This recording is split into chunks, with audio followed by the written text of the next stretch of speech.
Emmanuel Wanyonyi will be hoping he can hang on to the shirt tails of the 1500 guys here.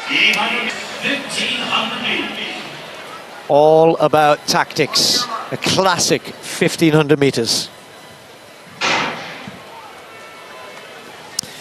So, Carrie, what's the script here?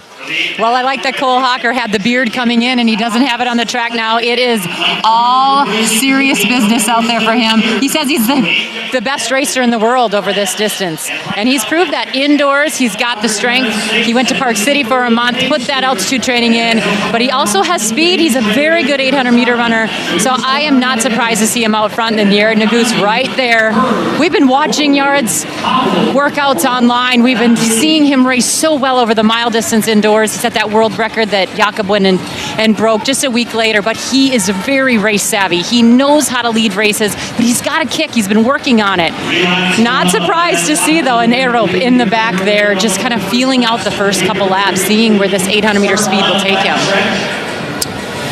Well, I'm not sure, you know, what pace do you go at early on? When you take the lead, you want to make it steady, which is what this is. It's not super quick. It was around about 60 seconds I made that.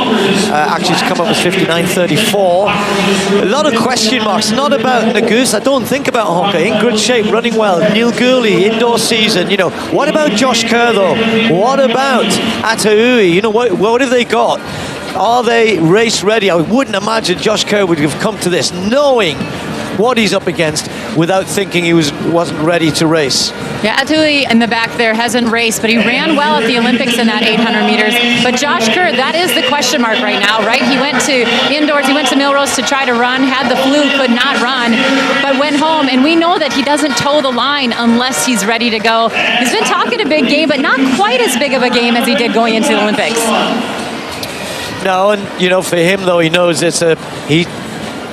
he has a reputation, Josh, and he likes to preserve it. You know, he likes to be the man the others have to beat. Well, I really like watching him race. Yeah, I do. And it's great that he's here. So they're all here. Hocker taking them through steady, nothing more than that. In fact, probably pretty slow for most of these guys.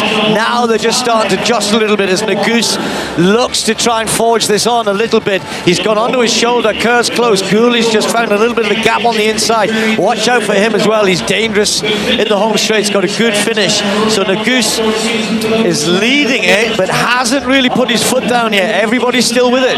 Nuguse is making a strong move, which he does in these races, but look at how Kerr just follows suit. He just moves around.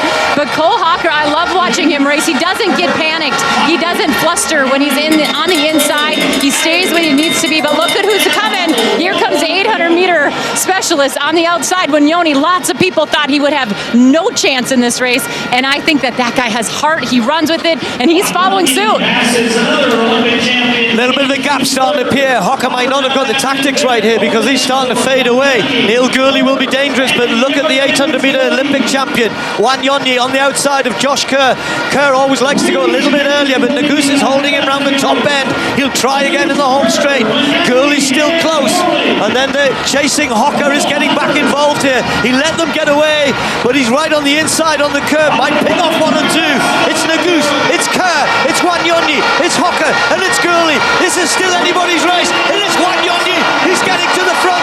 Wanyonyi, the Olympic 800-meter champion, takes it to the 1500 guys. Nuguse, then Hocker. Very close after that between the two Scots. Well, they played into his hands. I said at the beginning, I think he can run this type of 1500-meter race. He might not run 3:28 yet, or maybe even 3:30, 3:31. Nuguse went hard and he went a little bit early perhaps, but he had to do that really when you saw everybody that was sitting on his shoulder. What's going to happen in the 800 meters now? Wanyonyi takes the 12 points in the 15. Well, Wanyonyi ran so smart. He put himself in there. A little bit of jostling. That physicality of the 800 meters might have helped him in this 1500. But as I said, he ran cross country. He does it every year in January, I believe, is the first part of the season. He comes out and he runs a hard cross country race in Kenya. And then he dropped down and ran that 1500 at altitude, but he got some confidence. He said he came to the Grand Slam to get better for the 800 at the World Championships. This was important to him. He was relying on this race race, not looking ahead to tomorrow's race. And wow, what a race he had. Yeah, I mean, there's a whole bunch of talking points. Hocker leading and then kind of dropping off and then charging again the last 200. Incidentally, the last 200 timed at 25.8 for our winner.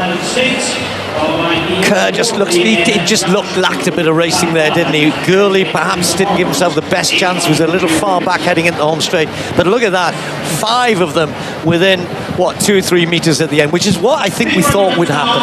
Yeah, Did you see the taunting? Nagus really was hurting, but he was trying so hard. But yeah, look at that. He even was in Nagus's face and was saying, let's go, let's go. But look how hard Kerr is working. Look how hard Neil Gorley's working. And Cole Hocker, I mean, each and every one of these guys, they are the world's best. They ran so well tonight.